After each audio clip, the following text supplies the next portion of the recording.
কথায় আছে বিপদে কাছের বন্ধুটি সবচাইতে বড় শত্রু হয়ে ওঠে। হ্যাঁ, সব ক্ষেত্রেই এটি সঠিক নয়, কিন্তু বাংলাদেশের সাথে এমনটাই করল ইন্ডিয়া।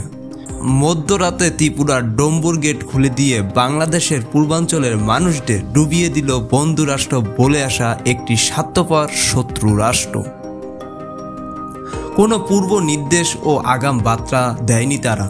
মাঝরাতে খুলে দেয় ডম্বুরের সব কয়টি ব্যারেজ, আর এতে ডুবে যায় ফেনী, নোয়াখালী, ভোলা, চট্টগ্রাম, সিলেট সহ বাংলাদেশের অনেকগুলো জেলা।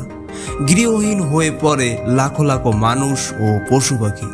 ডুবে মারা গেছে শত শত মানুষ ও হাজার হাজার পশু পাখি। এখনও নিখোঁজ অনেক মানুষ।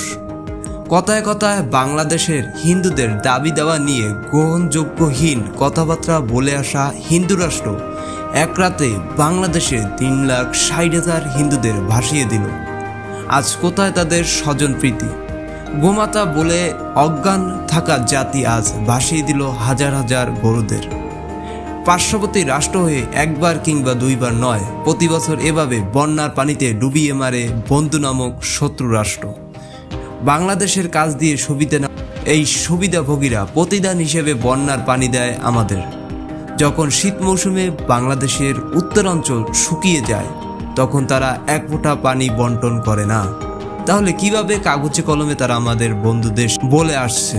সময় হয়েছে ইন্ডিয়ার সাথে কূটনৈতিক পদক্ষেপ গ্রহণ করার।